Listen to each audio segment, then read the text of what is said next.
ছাব্বিশের বিধানসভা নির্বাচনকে পাখির চোখ করে এখন থেকেই প্রস্তুত হতে শুরু করেছে তৃণমূল।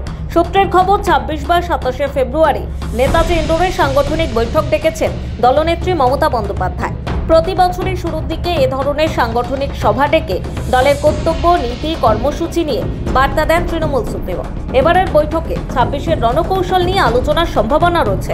২৬-এর বিধানসভা নির্বাচন শাসক বিরোধী দুপক্ষের জন্য গুরুত্বপূর্ণ। এই নির্বাচনে আর কোনো ঝুঁকি নিতে চাইছে না রাজ্যের শাসক দল, কারণ ২০২১ সালে সামগ্রিক পরিস্থিতি ব্যাপক চাপে পড়ে গিয়েছিল শাসক দল। পরিস্থিতি এমন জায়গায় চলে গিয়েছিল যে দলে দলে তৃণমূলের একাধিক নেতা গেরুয়া শিবিরে নাম লেখাতে শুরু করেছিলেন। এতে অস্বস্তি বেড়েছিল শাসক দলের, এমনকি শাসক দলের একাংশ মানসিকভাবে কিছুটা হতাশার মধ্যে পড়ে গিয়েছিল। তার সঙ্গে একের পর এক দুর্নীতির অভিযোগকে কেন্দ্র করে অস্বস্তি ক্রমশ বেড়েছিল। সব মিলিয়ে অস্বস্তি একেবারে চরমে উঠেছিল।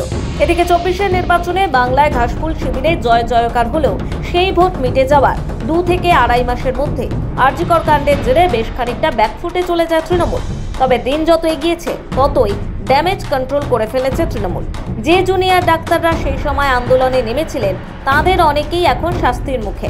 রাস্তায় আমজনতার ঢল দেখে রাজনৈতিক মহলের একাংশ মনে করছিল এবার বোধহয় শাসকের গদি টলমল।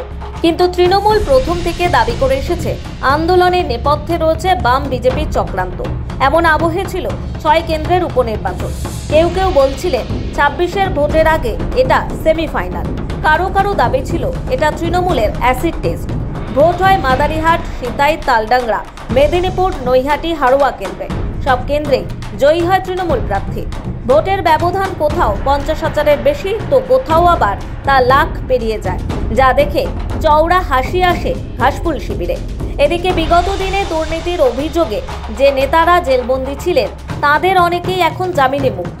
তারপরও আবাস যোজনা, লক্ষ্মীর ভাণ্ডারের জেরে বঙ্গবাসীর মন জয় করে ফেলেছে শাসক দল। এদিকে একদিকে যখন তৃণমূলের সংগঠন শক্তিশালী হয়েছে, তখন ক্রমেই দুর্বল হয়েছে বিজেপি। সেক্ষেত্রে আগের তুলনায় অনেকটাই স্বস্তিতে রয়েছে তৃণমূল। ২০২৬-এর বিধানসভা ভোট অত্যন্ত গুরুত্বপূর্ণ। গোটা দেশে যখন বিজেপি বিরোধীদের নানাভাবে ব্যতিব্যস্ত করছে, সেখানে ২০২১-এ তো বটেই, ২৪-এর লোকসভা নির্বাচনও বেশিরভাগ আসনে ঘাসফুল শিবিরের প্রতিনিধিত্ব বিজেপির মুখের ওপর জবাব।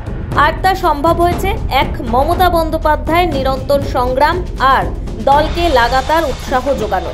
তিনি বুঝিয়ে দিয়েছেন বাংলায় বিজেপির গোবলয়ে সংস্কৃতি মানুষ প্রত্যাখ্যান করেছে। ৩ বারের মুখ্যমন্ত্রী রাজ্যের মানুষের জন্য একের পর এক জনমুখী প্রকল্প নিয়েছেন। তারই ফসল ঘরে তুলেছে তৃণমূল। তাই পরবর্তী বিধানসভা ভোটে তার পুনরাবৃত্তি শুধু নয়, আরও বড় মাত্রায় তৃণমূলের জয়যাত্রার পথেই এগোতে চায় তৃণমূল। এই পরিস্থিতিতে শীত শেষে সংগঠনকে বৈঠকের টেবিলে এনে সেই লড়াইয়ের ওয়ার্ম আপ শুরু করে দিতে চাইছেন মমতা বন্দ্যোপাধ্যায়। মনে করা হচ্ছে নেতাজি ইন্ডোরের বৈঠকে দলীয় নীতি নিয়ে গুরুত্বপূর্ণ সিদ্ধান্ত নিতে পারেন মমতা বন্দ্যোপাধ্যায়। সুশাসনের সঙ্গে কঠোর অনুশাসনে দলকে বেঁধে গোটা বছরের কর্মসূচি স্থির করে দিতে পারেন। ময়দানে নেতাকর্মীদের নামার বার্তা দেওয়ার সম্ভাবনা। সেক্ষেত্রে তার প্রধান হাতিয়ার হতে চলেছে একের পর এক সামাজিক অর্থনীতির চেহারা বদলে দেওয়া সরকারি প্রকল্পের প্রচার, পরিষেবা, তার সঙ্গে উন্নত ও ততোধিক মজবুত সংগঠন তৈরির কৌশল, যা দিয়ে তিনি ২৬-এর বিধানসভা জয়ের ক্ষেত্র প্রস্তুত করবেন। সেখানেই তো চতুর্থবার তাঁর সরকার গঠনের হাতছানি। এই বছরেই তাঁর সরকারের শেষ পূর্ণাঙ্গ বাজেট। এর পরের বার ভোট অন অ্যাকাউন্ট করতে হবে তাঁকে। ফলে ২৬-এর ভোটের আগে রাজ্য বাজেটে কিছু জনমুখী ঘোষণাও থাকতে পারে। চতুর্থ জনতার সরকার গঠনের আগে যা অন্যতম ভূমিকা নিতে পারে। ব্যুরো রিপোর্ট, সময়, কলকাতা।